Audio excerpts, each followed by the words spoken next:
Buenos días, soy Vanessa Vallejo y ustedes están escuchando el podcast del Pan Am Post. A nuestros lectores les damos la bienvenida y a quienes nos escuchan a través de YouTube les recordamos que pueden oírnos sin retraso suscribiéndose en nuestro sitio web.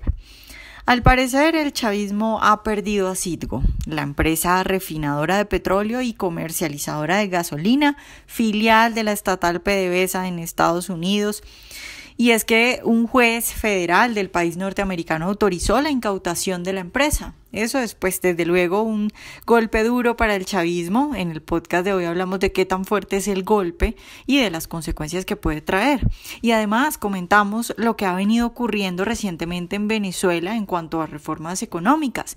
¿Qué tanto va a ayudar, por ejemplo, la derogación de la ley de ilícitos cambiarios a los venezolanos de a pie? Todo esto lo comentamos hoy. Nuestro invitado es Jean-Paul Leydens, magíster en Economía del University College London y analista macroeconómico. Jean-Paul, buenos días y gracias por estar con nosotros. Buenos días, Vanessa. Un placer, como siempre, estar acompañándolos.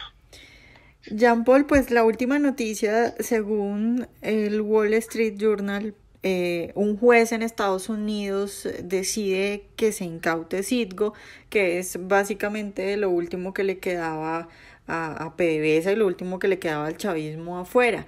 ¿Qué tan fuerte puede ser ese golpe para el chavismo y bueno, para Venezuela en general? Sí, esta orden de que Cristalex puede embargar activos de Citgo, de PDVSA, en su filial Citgo en Estados Unidos, es una decisión bastante grave, por dos razones. Primero, como sabemos, en Venezuela se comenzó un proceso de default desde finales del año pasado, en el mes de noviembre de 2017. Se dejó de pagar los compromisos de deuda externa en bonos de la República y de PDVSA. Y uno de esos bonos que, de hecho, sí se ha seguido pagando sus intereses, es uno de los pocos que todavía se les paga sus intereses más o menos a tiempo, es el bono PDVSA 20. Es un bono que está colateralizado por el 51% de las acciones de Citgo. Es decir, si el gobierno venezolano no paga ese bono, no paga los intereses de ese bono y entra en default, los tenedores de ese bono podían reclamar las acciones correspondientes al gobierno venezolano en Citgo. El otro 49% está comprometido con Rusia. Sin embargo, la decisión de ayer es muy importante porque a quien se le da el permiso para embargar los activos de Citgo no es a un bonista, no es a un grupo de bonistas, sino que es una empresa llamada Cristalex, cuya filial en Venezuela fue expropiada a principios, antes de la década pasada, creo que fue en el año 2008, si no me equivoco, y había un laudo arbitral que ordenaba al gobierno venezolano pagar en torno a 1.4 mil millones de dólares por concepto de expropiaciones indebidas de las operaciones de Cristalex en Venezuela. Entonces, esta decisión en Delaware que permitió el embargo de Citgo, lo que quiere decir es que a una empresa que no es un bonista, una empresa con la cual el gobierno venezolano tiene obligaciones por una expropiación indebida, se le permite embargar esos activos y ahora esto va a mandar una señal a los bonistas de bonos de PDVSA y de Venezuela, porque básicamente ya no van a poder reclamar uno de los pocos activos que le quedaban al Estado venezolano con un valor significativo fuera del territorio nacional en Estados Unidos.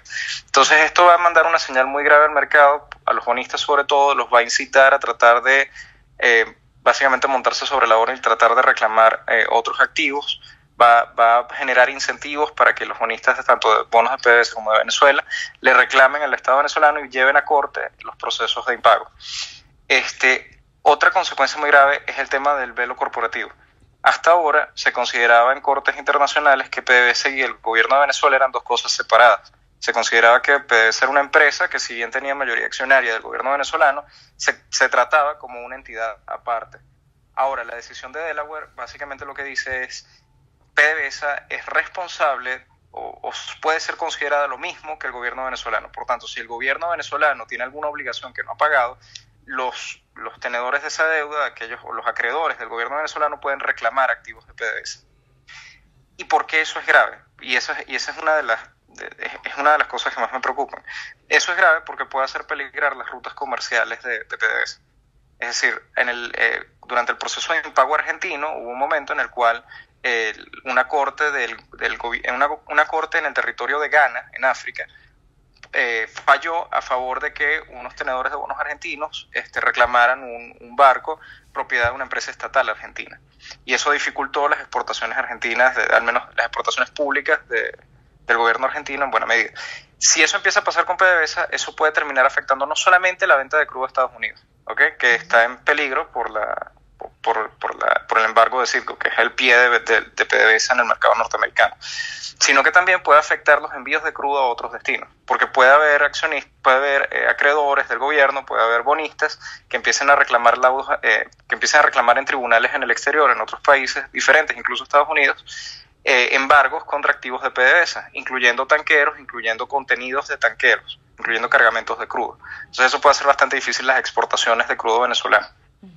Esa es una de las aristas que me parecen más graves y más inmediatas. Y bueno, el tercer factor de alto riesgo es que el mercado de crudo internacional no es lo mismo que vender un bien común. Uno no puede venderle petróleo a cualquier refinería. Sobre todo cuando es petróleo como el venezolano, que tiene pertenece a una cierta categoría en términos de grados API, en términos de extrapesados, etc. Necesitas instalaciones especiales en las refinerías para procesar ciertos tipos de crudo. Entonces, si por alguna razón el embargo de Citgo hace peligrar la compra de crudo por parte de Citgo, por parte de los nuevos propietarios de Citgo, hacia Venezuela, ¿okay? Eso puede reducir el market share de PDVSA en Norteamérica, que es un mercado que le genera mayor flujo de caja, porque el mercado norteamericano es el principal destino de los barriles que generan efectivamente flujo de caja. Son barriles que se pagan en cash. A diferencia de los envíos de crudo, que una parte se les manda a China para pagar deuda y a otros destinos, como el Caribe. Entonces, hay al menos 3 factores que me parecen sumamente graves. Uno, resumiendo, es el tema de la señal que esto manda a los bonistas y a otros acreedores del gobierno venezolano, de que ahora pueden ir contra los activos de PDVSA, y los incita a reclamar embargo de activos, dado que ya el principal activo de Venezuela en el exterior, pues al menos hay una decisión de posible embargo. El segundo factor es el efecto que esto puede tener sobre las rutas comerciales, dado que puede llegar a haber juicios en otros países del mundo reclamando el embargo de tanqueros, el embargo de contenidos de tanqueros provenientes de las exportaciones de crudo de PDVSA hacia el resto del mundo, más allá de Estados Unidos, incluso envíos que pueden estarse haciendo a China, India, etcétera. En las rutas comerciales podrían haber interrupciones por juicios a favor de embargos de parte de acreedores del gobierno venezolano. Y el tercer factor, que me parece sumamente grave, que va a tener consecuencias a largo plazo, es que se pone en peligro el market share de PDVSA en los Estados Unidos para las exportaciones de crudo de Venezuela. Jean-Paul, ¿y esto qué tan importante o qué tanto va a perjudicar al venezolano de a pie? Porque es también un poco la discusión que había cuando se hablaba de si Estados Unidos debería o no dejarle de comprar petróleo a Venezuela y si eso perjudicaría o no al venezolano de a pie. ¿Tú qué crees? Porque veo gente celebrando y gente diciendo no, vamos a estar peor. Pues a ver, al final esto es todo responsabilidad del gobierno venezolano. Es responsabilidad del gobierno de Chávez y del gobierno de Maduro. El gobierno de Chávez porque él fue el que entró en esta ola de expropiaciones masivas en el año 2008, que se hicieron de manera totalmente contraria a la ley venezolana, y con empresas que podían ir a procesos arbitrales en CIADI, en cortes internacionales, por acuerdos de arbitraje. Esto es responsabilidad del gobierno venezolano, tanto de Maduro como el de Chávez. Esto es culpa del chavismo, enteramente. Esta decisión es una decisión independiente de un tribunal en Delaware que tiene todo el derecho a fallar de la manera que considere más adecuado en cualquier tipo de caso. La responsabilidad aquí está en el gobierno venezolano actual y el pasado, en general en el chavismo, que llevó a cabo un proceso de expropiaciones por avanzar su agenda del socialismo chavista, que como todos sabemos los gobiernos socialistas imponen su agenda por encima del bienestar de los ciudadanos y por encima del bienestar de la nación, e incluso por encima de los intereses a largo plazo de la nación, porque lo grave es que al embargarse Citgo está peligrando el market share de exportaciones de crudo venezolano, no solamente en el presente sino también en el futuro, pero esto es culpa del chavismo. O sea, esto es culpa del proceso de expropiaciones que llevó a cabo Chávez para tratar de imponer su socialismo del siglo XXI antes de morirse. Y bueno, esa es una consecuencia natural de cualquier gobierno socialista que avanza su agenda sin importarle el bienestar de los demás. Uh-huh. Claro, pero la pregunta es, yo creo que todo el mundo está de acuerdo en que es culpa del chavismo, pero la pregunta es, ¿esto es bueno para el venezolano de a pie que hayan embargado a Citgo o al final va a terminar siendo perjudicado? En caso, quizás el efecto más inmediato va a ser la posibilidad de que algunas rutas comerciales se vean afectadas por juicios de embargo o reclamos de embargo, juicios exitosos que puedan haber en otros países contra activos de PDVSA, dado que ya el velo corporativo, al menos en los Estados Unidos, fue levantado. Hay un precedente de que ya PDVSA y el gobierno venezolano son lo mismo a fines de tribunales norteamericanos. Quizás ese precedente eventualmente tenga algún efecto en otras jurisdicciones, como pasó en el caso argentino, en Ghana, en el país africano Ghana, cuando se embargó un barco del gobierno argentino que llevaba exportaciones de empresas públicas. Entonces eso yo creo que va a ser el efecto más inmediato. Puede complicar un poco más la situación del país, porque al reducir el flujo de caja de ingresos en un país que tiene una producción petrolera en declive muy, muy abrupta, pues sí, puede tener un efecto sobre la disponibilidad de divisas para importar bienes y servicios, sobre todo por parte del gobierno venezolano. Jean Paul, hablemos un poco de la ley de ilícitos cambiarios que se acaba de derogar, pues gracias a lo que se le ocurrió a Maduro, que muchos andan pensando por qué se le habrá ocurrido, qué hay detrás de eso, pero primero quisiera pedirte que nos expliques cuáles son los cambios y si eso puede beneficiar en alguna medida a los venezolanos. Sí, lo que se derogó al quitar la ley de ilícitos cambiarios, lo que se hizo fue permitir que las empresas reflejaran en su contabilidad de costos un tipo de cambio distinto al tipo de cambio oficial. Algo que no se podía hacer hasta ahora. Sin embargo, hay que tener en cuenta que igual la mayor parte de las importaciones privadas del país, más del 96%, de acuerdo a datos de Coanalítica, se realizaron mediante el mercado paralelo.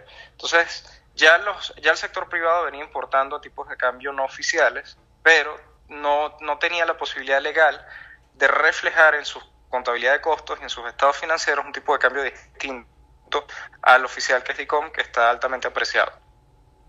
Entonces, en ese sentido, lo que permite la derogación de la ley de ilícitos cambiarios es mayor transparencia contable de parte del sector privado.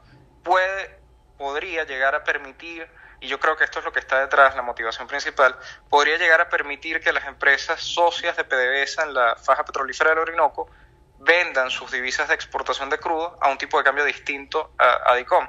Y eso les permitiría cierto alivio de flujo de caja a los socios privados en la faja petrolífera del Orinoco. Eso, ¿por qué creo yo que eso está motivado específicamente por eso? Porque China aprobó una serie de créditos del gobierno venezolano, aparentemente el primer tramo de ese crédito que se va a otorgar va a ser de en torno a $250 millones, y lo más probable es que China haya decidido otorgar ese crédito siempre y cuando el gobierno venezolano se comprometiera a dar cierta flexibilidad cambiaria al sector petrolero. Recordemos que Petrochina tiene participación en la faja petrolífera del Orinoco, entonces puede ser que por allí viene la motivación. Fue una condición probablemente de China para otorgar un crédito del gobierno venezolano. Uh-huh. Ahora, no es lo mismo que eliminar el control cambiario. Uh-huh. O sea, todavía en Venezuela tú no vas a poder, hasta que no se elimine el control cambiario, no vas a poder hacer transferencias del sistema financiero venezolano hacia el exterior, no vas a poder cambiar bolívares por dólares libremente a través de los mecanismos del mercado financiero. Lo que se va a poder hacer es simplemente reflejar lo que ya venía pasando, pero reflejarlo contablemente de manera transparente. Eso es todo. Y quizás le va a dar un alivio importante a las empresas mixtas de la faja petrolífera del Orinoco, en la medida en que les permitan vender sus divisas un tipo de cambio diferente a los oficiales. Uh-huh. Jean Paul, ¿y qué tanto crees que vaya a beneficiar esto? Porque además hay otras medidas, ¿no? Maduro anunció que iba a quitar los impuestos a algunas importaciones, también luego hizo un mea culpa. ¿Estas medidas tú crees que se van a ampliar y que tal vez la presión de China va a hacer que veamos una Venezuela un poquito más liberalizada y que Maduro continúe por esta línea también ahora pues con el golpe que tiene con lo de Citgo? ¿O crees que esto es una cosa que no va a avanzar? No, yo no creo que esto vaya a avanzar mucho más. Básicamente porque por más que China haya presionado para tener ciertas condiciones específicas al sector petrolero, lo cierto es que el chavismo está constituido por grupos de influencia. ¿Okay? El chavismo no debe ser visto como un monolito. Entonces, estos grupos de influencia capturan rentas petroleras, capturan diferenciales cambiarios, controlan importaciones públicas subsidiadas, controlan suministro de gasolina, y también hay denuncias de tráfico de gasolina por parte de miembros del gobierno venezolano y del ejército venezolano. Entonces, esa configuración del chavismo como una colección de grupos hace muy difícil que tomen medidas uniformes que eliminen esas posibilidades de captura de renta. O sea, el chavismo, si Maduro decidiera liberalizar la economía, que no creo que esté entre su setup ideológico, si Maduro tomara esa decisión se enfrentaría a una alta resistencia por parte de estos grupos de poder, de estos grupos de influencia que no quieren ver disminuidos sus fuentes de ingresos. ¿Okay? Estos grupos de poder se nutren por la diferencia entre el tipo de cambio paralelo y el tipo de cambio oficial, se nutren por la diferencia entre el precio nacional de la gasolina y el precio internacional de la gasolina. Por tanto, el margen de maniobra de Maduro es muy corto, es muy pequeño, no tiene mucha capacidad para tomar medidas que afecten a estos grupos, y cualquier plan de reforma estructural de la economía venezolana implica eliminar control cambiario. Cualquier reforma que pudiese tener algún éxito implicaría eliminar control cambiario, unificación cambiaria, eliminación de subsidios a la gasolina plenamente, implicaría reducción del sector público, y todo esto afecta a esos grupos de poder. Por eso yo no creo que el chavismo pueda liberalizar la economía, yo no creo que el chavismo pueda frenar la hiperinflación, yo no creo que el chavismo pueda cambiar su rumbo, y cualquier intento que pueda haber de hacerlo, lo más probable es que haga peligrar a quien esté en el poder en ese momento. Entonces, yo veo muy poca capacidad del chavismo para resolver la crisis. Bueno, Jean Paul, pues muchas gracias por estar hoy con nosotros. Siempre ha sido un placer.